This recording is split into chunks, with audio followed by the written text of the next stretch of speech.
Has there been a plea offer in this? This is a final pretrial. There has not been, Your Honor, in discussion with the defense attorney. Sorry, sir. You need to stay closer to your mic. We can't understand you. I apologize, Your Honor. No, there has not been a plea offer made in this case. In discussions with the defense attorney, it was made clear that the defendant would only accept a misdemeanor, so there was no real negotiation beyond that. Counsel? First of all, I don't discuss the subjects of our negotiations. We had a conversation. I don't know that I ever said that he would accept any offer, let alone whether it's misdemeanor or felony. In this matter, he maintains his innocence, and we've negotiated as such. Where we're at right now is Mr. Dobie had indicated to me 3 months ago that he was going to follow up with law enforcement about getting discovery that's outstanding, and I haven't heard anything since. We don't have the body cameras, the motor vehicle camera videos, anything of that. I understand this is the AG case was transferred to the AG's office for King County. Wait. But this whole we don't have it. Stop a minute. This is a 23 case. Sir, how is it this information has not been given to counsel? 2 years, 3 years. What's going on here?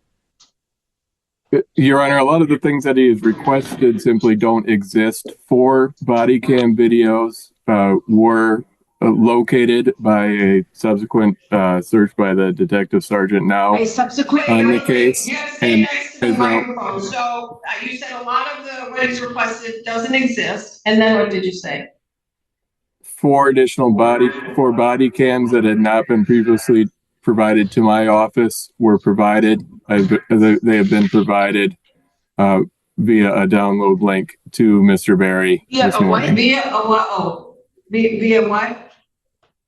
A download link, a link to download. Download link. Okay. So, is there outstanding evidence that you have not provided to defendants in 3 years? No. Are you? Well, frankly, Your Honor, I'll have to talk to Mr. Dobie to find out when this stray email must have been sent for me to download some additional body camera. It's interesting. I'm being told that much of it doesn't exist, which what I'm asking for is body cameras and dash cameras. And then in the same vein, being told 4 body cameras are sent to you. I don't know. I guess I'll have to look at them. But I know there's lots of law enforcement that were involved with this. They're referenced in the police reports. And to be simply told they don't exist, I want to get some follow-up on here. I guess I'll have to file a motion to compel, and we can get evidence.com records to prove whether or not they exist and what efforts Mr. Dobie has taken, if any, to actually retrieve them. Okay, I have a solution here. And Court of Appeals is down the road if neither one of you like it. So today is the, what, 26th? No, yeah. My brain's already finished. Today's the 28th of January. Whatever's outstanding or whatever, can this be figured out by February 4th? Oh, not that quick. Why not? Well, I currently have another. Don't care. Because they have to come up with it, not okay, you. There's only one me, and I have lots of work. I know you do. So that quick, I cannot. Wait a minute. You have a list of what you need, right? Yeah. Okay. Well, I mean, I don't know what exists. But all police. Not your job. Yeah. Not your job. Sir, turn over everything that exists. Yes, Your Honor. You can go through, it's going to take 10 seconds. You could do it right now. I'm happy to wait. You can go through your email on your phone. Just don't say anything yet. You can go through your email on your phone, whatever, and look. And if you never received it, I'm inclined to dismiss this. Well, that part we clarified. He gave me back in November a download with 172 files. We had a screenshot, and I confirmed with him that I have downloaded those, and that even in his own material, that those do not include law enforcement recordings. He's at least providing an update that there apparently he found 4 police videos. I don't know. He's never emailed or communicated with me about that. But if there's a download, when did you find those 4? I'm sorry, I didn't find them. The detective sergeant now, I have no access to evidence.com or whatever the Lansing police use Oh, but the additional 4 videos, so the entire, reference 176 items. So sending everything again was sent this morning to Mr. Barry, like within the last half an hour. So the 4 additional cameras were sent this morning, and I've received no additional information. Okay, now I understand. okay. Well, let me understand. They didn't exist before this morning, apparently, Your Honor.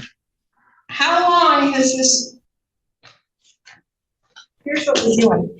This case is dismissed. I'm sorry, Your Honor. There's been no motion to compel. There has been, you're dismissing these because only because I'm dismissing these, so you Mr. go Barry and get your says act together and you can reissue it. This file is 3 years old. This man is due a speedy trial, and this information is not new. I rarely do this. I can't think of one time in 22 years I have done this, but this seems to me to be unfair and prejudicial, and you can reissue. You can take your time and reissue when everything's put together, and then we're going to do all this again. And am I causing taxpayers money? Yes, but you know what? This man has been reporting to pretrial services for 3 years. The date of this offense respectfully, he is not. Respectfully, if you interrupt me again, you will be picked up and put in lockup for contempt.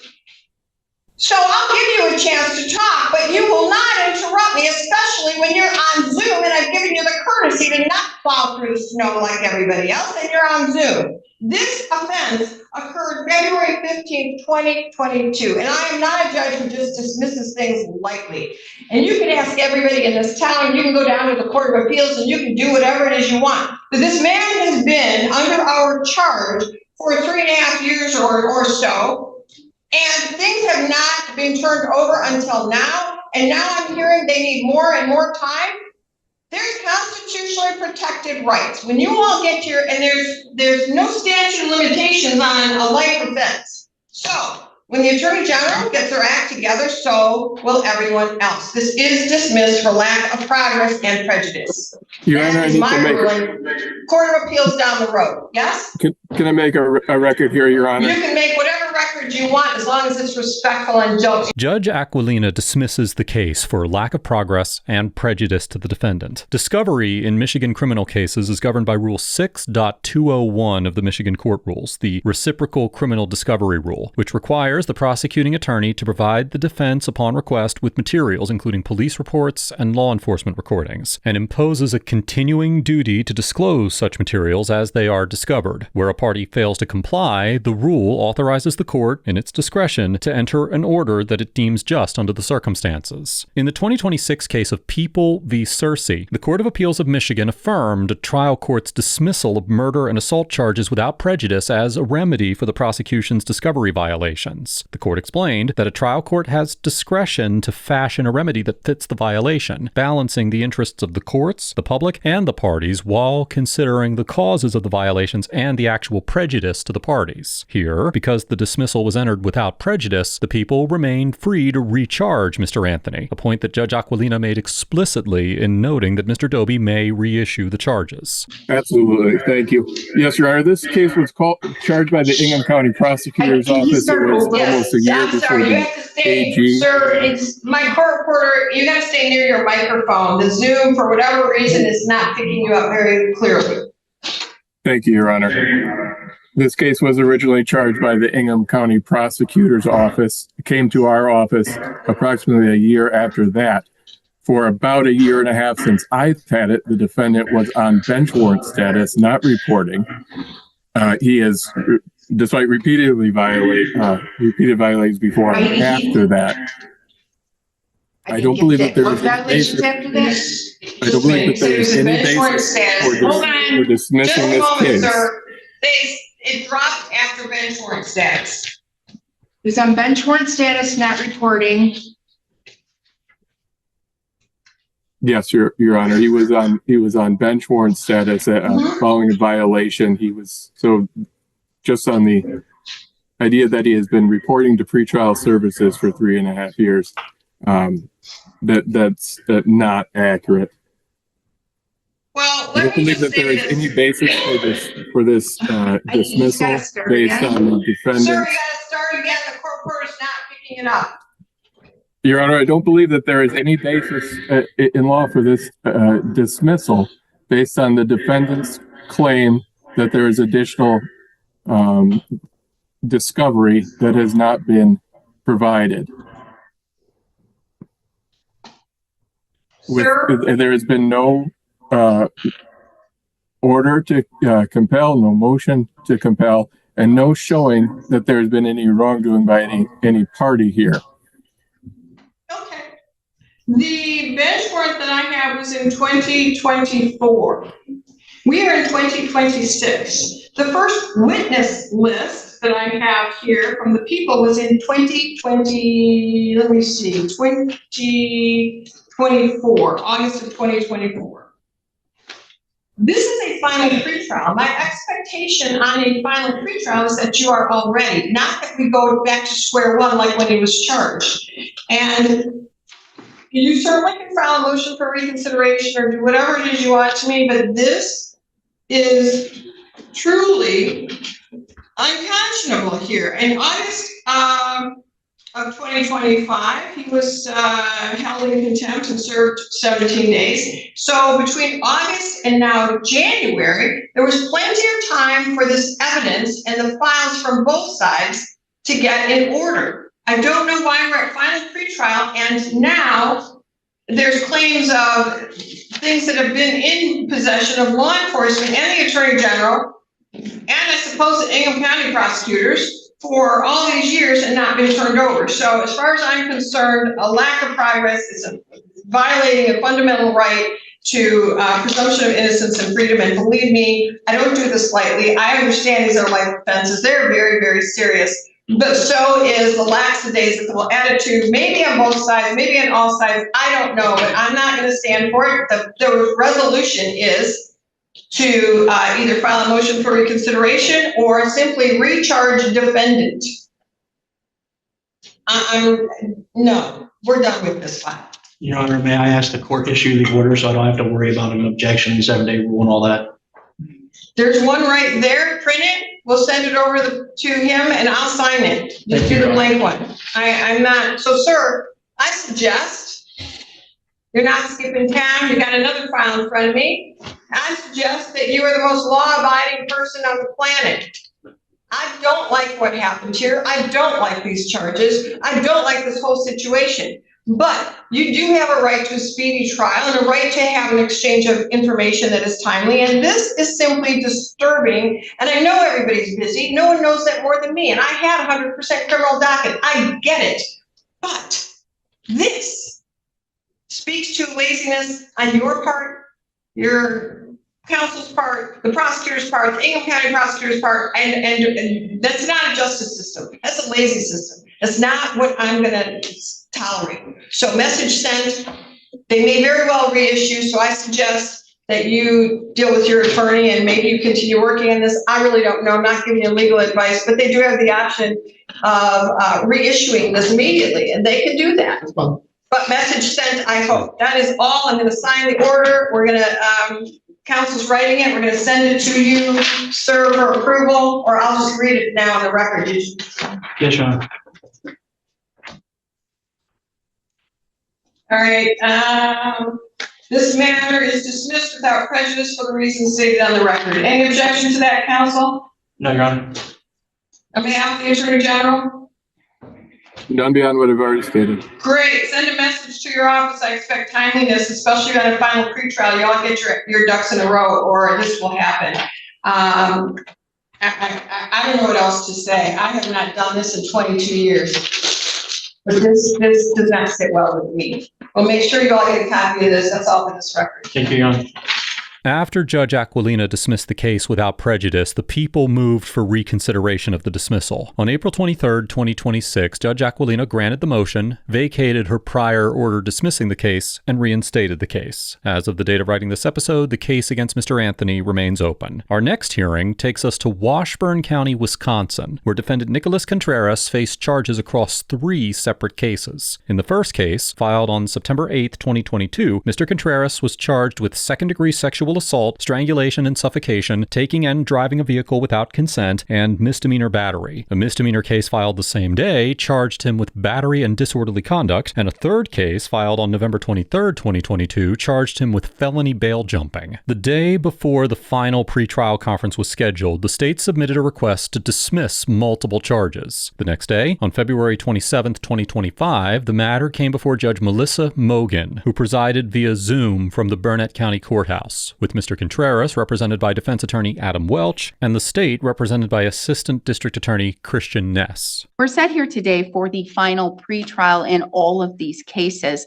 I have received and reviewed the state's request to dismiss 22 CF87 along with 22 CM52.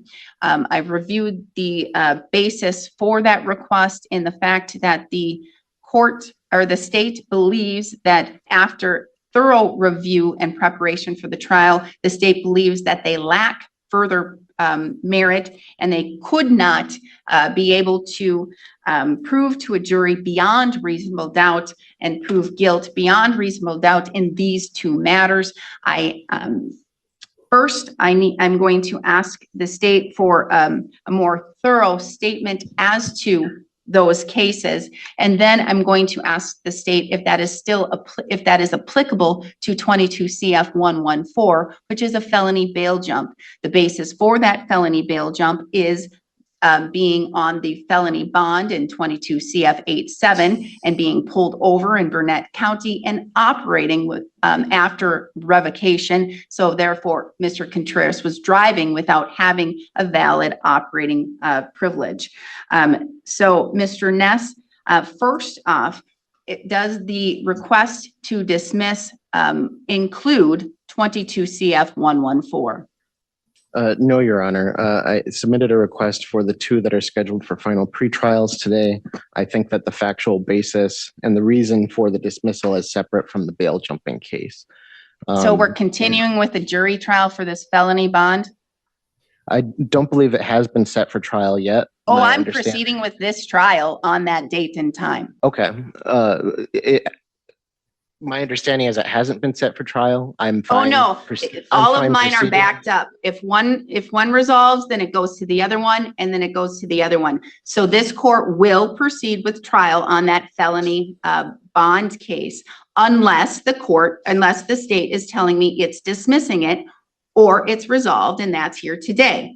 Because we have the jury trial set and scheduled already in these cases, and all the time, that is this court's policy. It is always fallback. If one resolves, then we move on to the next case for that jury. And if that resolves, we move on to the next case. So in this court's, in looking at this case and in these cases, we are set to go to trial then on March 25th for a felony bond jump, unless the state tells me here today that it is either dismissing the matter or the matter has resolved. Understood, Your Honor. I don't object to that. The only reason I did not think that was because the calendaring, it has been set for a status conference today and for that date. I don't put it on my calendar that way. I'm not the one who sets it on my calendar, but that's how I work.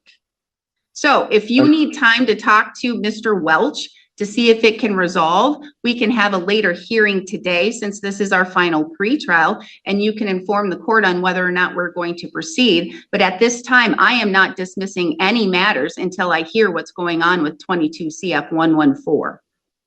Well, understood, Your Honor. I don't think that further discussion is necessary. I think that the parties have thoroughly discussed possible resolution. I just don't think that there is a resolution at this time.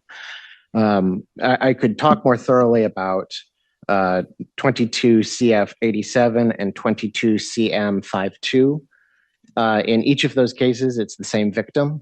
The victim in both of those instances has requested that the cases be dismissed and has made statements to my office to me, including that because of a traumatic brain injury, she has no memory of any of the incidents that are the factual basis for either of the crimes, and that she would not be able to testify to any of the facts within them.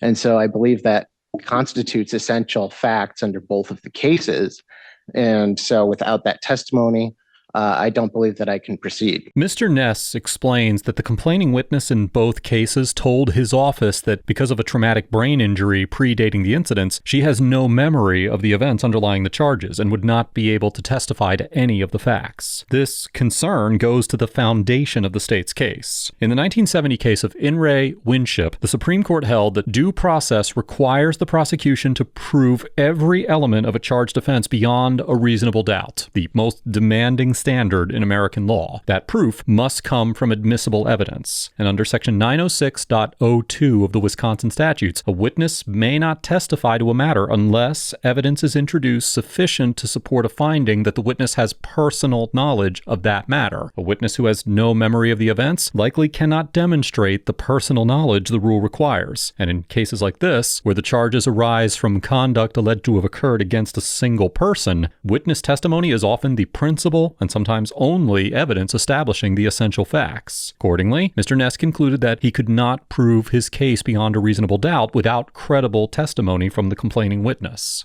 When did she have this traumatic brain injury? I think she's had this for years, Your Honor. She's had this for years, and prior to, are we talking prior to these incidents occurring? Correct. And from 2022, from July 27th, 2022, and from July 28th, 2022, up to February 27th, 2025, I'm hearing that the state in no way, shape, or form ever talked to the victim in any way prior to those dates and times, which were going on 3 years, 2.5 years, never from that time spoke to the victim about her TBI and whether or not she would recall any of the incidents and as they occurred or any of the facts. That's what I'm hearing. So I'm hearing that we've had a tremendous waste of resources. Is that what I'm hearing, Mr. Ness? No, Your Honor. That's what I'm hearing. Your Honor, I've spoken to this victim previously. This was a revelation later on in the case. She has, frankly, Your Honor, I'm not certain that I find her statement regarding her traumatic brain injury to be entirely credible. But if an individual is making that statement to me and is indicating that they would not testify to the essential facts of the case, I don't believe that I can call her and expect to prove a case beyond a reasonable doubt. You still have a duty to subpoena her and call her as a witness, even if she is a hostile witness, and you have the ability to at least try and prove the case, because we are talking, there may be allegations against her. There's a take and drive without consent. There's disorderly conduct. Those are things that you may not need the victim to have full ability to recall and to testify about, correct? That may be true, Your Honor. I've discussed this with the district attorney. I think it becomes a delicate issue because the public policy consideration is not to treat victims of crimes as though they are criminals. And I think that the forcing a hostile victim to testify and putting the force of the state on them through a subpoena, I think it violates that public policy consideration of my office. So from July 2022 up until just recently, and I'm going to say, I'll even give you a little bit of credit, last week, up until then, victim was, yep, I'm ready to go. I recall all of these things. Let's go. And then last week or a couple, I'll even give you 2 weeks. She was like, oops, nope, I don't recall. That's how it went down? No, Your Honor. This happened previously. It has been discussed with, there was a request. I made a statement on the record regarding a witness changing her story. The defense attorney at the time met with me in my office with an investigator. I disclosed what had happened and what was being discussed. There was a proposal for a global resolution as to all cases, and I believed that it was possible to resolve these matters globally on a misdemeanor basis until recently. And Mr. Welch, there is what I'm hearing, at least from Mr. Ness, and I'm going to not take into account the two serious matters, but to the felony bail jump, there's absolutely no way that this matter is going to be able to resolve and we're going to trial. It certainly could resolve if Mr. Ness wants to, but there's not a resolution right now. Because I can give you the day. I mean, Because today was my day. If Mr. Ness wants to talk about it further, I'm happy to talk. If he tells the court that there's no point in further discussions, then we'll have a trial. Mr. Ness? Well, Your Honor, my understanding is that the proposal from defense is to plead to misdemeanor bail. Your Honor, I'm sorry. Fine. Sir, Well, no, and Mr. Welch, I'm going to ask you anyway. I have the right to ask what the offer is. I have the right to reject any offer in the public interest. And if he's saying it's a felony bail and your offer was to amend to a misdemeanor bail, boom, there. Understood, Your Honor. I just don't want to create a situation where the court's pressuring either side. So I'm not pressuring I any didn't say side. the court was. I just was trying to head off that possibility, but I apologize. My pressure to both sides are we going to continue to use government resources since 2022 until 2025, and then go forward with a trial with a felony bail, which I am fully prepared to do. I have 2 days set aside on my calendar, 2 full days set aside on my calendar, which is a lot because I am a very busy court. So I have 2 days on my calendar to have this jury trial. So I just need to know if there's a potential ability to resolve or if we are proceeding in a jury trial fashion. I think I've made a proposal to the state, and if the state wants to discuss it further, I'm happy to discuss. If the state is just telling us that there's no reason to discuss further, then I'm prepared to go to trial as well.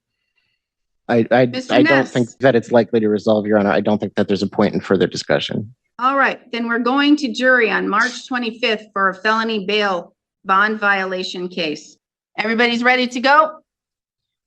Your So Honor, that means I need everything filed. Today was the deadline, but I'll give you a week to get everything filed. I'll extend it to a week since there was misunderstanding as to how this court functions. 1 week. All discovery, all witness lists, all motions in limine, all necessary documents needed for the trial. And we will see you on March 25th. And I'm going to tell you, this is my drop dead date. That means I will not accept any agreement past today. We are done with negotiations. We're done with resolutions. That means this trial will proceed. The only way it will not proceed as a trial is if Mr. Contreras pleads guilty to the charge. Whatever the resolution is, that's for argument's sake and for whatever can be negotiated. But with regards to that, either he pleads to the charge or the state dismisses it. But we're going to trial March 25th on a felony bond violation. Because we all have that day set aside. Court has it set aside. I have it set aside. Mr. Contreras has it set aside. And it is in the public interest to keep this matter moving. It is a 2022 case. We are now in February 27, 2025. Do we have any questions?